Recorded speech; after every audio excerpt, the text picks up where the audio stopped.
Assalamualaikum warahmatullahi wabarakatuh. Perkenalkan, nama saya Afwah Nur Maulidah. Dan perkenalkan, nama saya Muhammad Harun Ar-Rasyid. Baiklah, pada kesempatan kali ini kami akan sedikit menjelaskan tentang metode Al-Barqi. Al-Barqi adalah salah satu metode pembelajaran Al-Quran dengan sistem 8 kali pertemuan sudah bisa membaca Al-Quran. Secara bahasa, Al-Barqi berarti secepat kilat. Sehingga metode ini dirancang supaya peserta didiknya mampu membaca Al-Quran dengan cepat.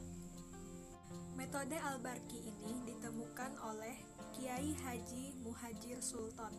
Beliau adalah dosen IAIN Sunan Ampel, Surabaya.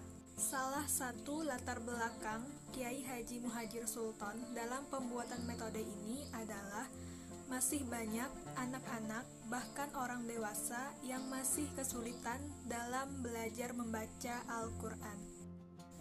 Menurut beliau, metode pembelajaran dengan menghafal atau mengenal dari huruf hijaiyah, alif, ba, ta, dan seterusnya masih kurang efektif, sehingga beliau membuat metode Al-Barqi ini supaya menjadi metode yang cepat, mudah, gembira, dan anti lupa, yaitu salah satu caranya dengan menggunakan sistem kata lembaga atau kata kunci.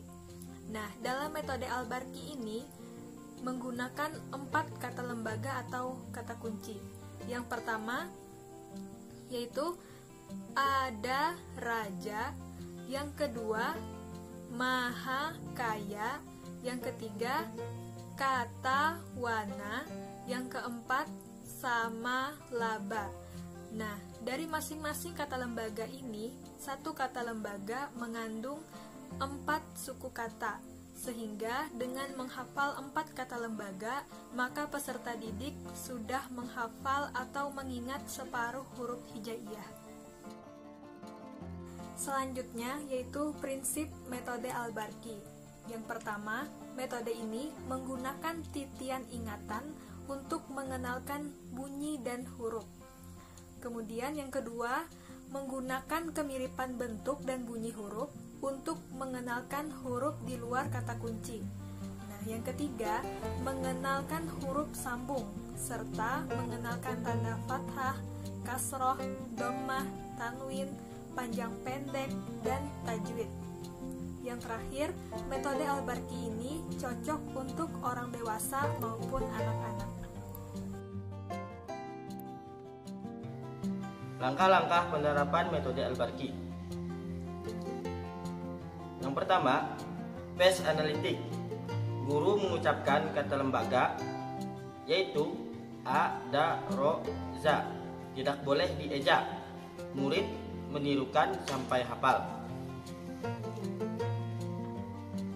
Yang B, phase sintetik, yaitu satu huruf suku digabung dengan yang lain hingga berupa suatu bacaan. Contohnya adalah menggabungkan setiap suku kata sehingga menjadi suatu kalimat yang mudah dihafal, seperti ada roja maha kaya. Dilakukan berulang-ulang agar peserta didik hafal dengan huruf tersebut. C, phase penulisan, yaitu peserta didik menebali tulisan yang berupa titik-titik dengan pensil. D, phase pengenalan bunyi, fathah, kasroh, dan dhammah. Cara pengenalannya ada 3 tahap. Yang pertama, ada roja, itu yang bagian fathah. Yang kedua, idiriji, yaitu adalah kasroh. Yang ketiga, uduruju, yang itu adalah dhammah. Masuk phase selanjutnya, phase pemindahan, yaitu pengenalan terhadap bacaan atau bunyi Arab yang sulit, maka didekatkan pada bunyi-bunyi Indonesia yang berdekatan. Contohnya, huruf A didekatkan dengan huruf A, huruf fa didekatkan dengan huruf wa, huruf ha didekatkan dengan huruf ha. F. Phase pengenalan mat bacaan panjang, yaitu mengenalkan peserta didik pada bacaan-bacaan panjang. G. Phase pengenalan tanda sukun, yaitu mengenalkan peserta didik pada bacaan-bacaan yang bersukun atau baca-bacaan yang mati, yang tidak berharokat. Pada metode Al-Barqi, pengenalan tanda sukun menggunakan titian yang berurutan seperti saba, sab. H. Phase pengenalan tanda syaddah, yaitu mengenalkan peserta didik pada bacaan-bacaan yang bersyaddah, berbunyi double atau yang kita ketahui adalah bertasdid. Pengenalannya yaitu dengan titian berurutan seperti masa, mas, masa.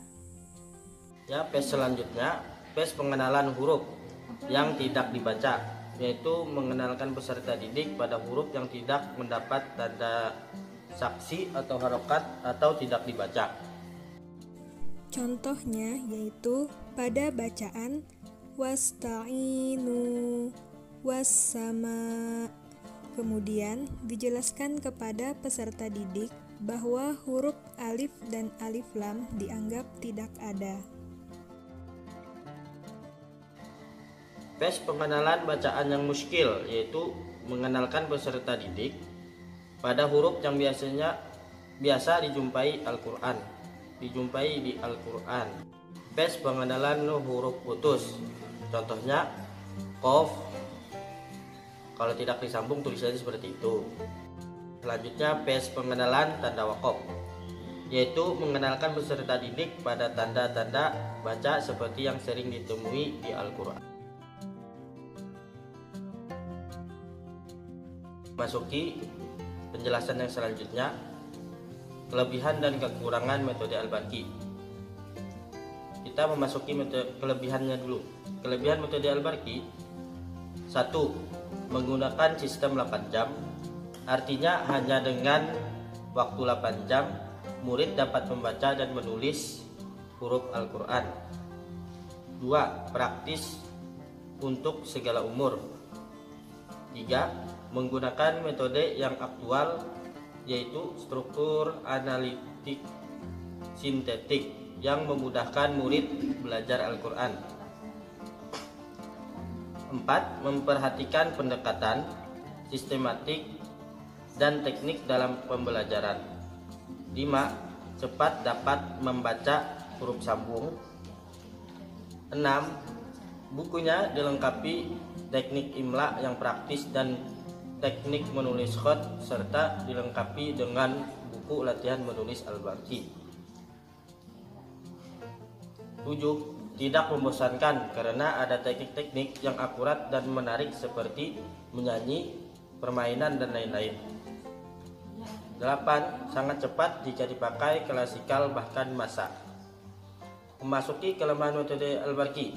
Meskipun disebut metode 8 jam, namun bagi anak-anak sebaiknya tidak menggunakan patokan waktu dalam belajar. Sesuaikan saja dengan daya tahan mereka.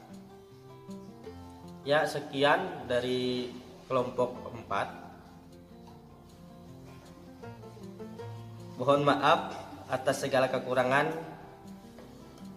Wassalamualaikum warahmatullahi wabarakatuh.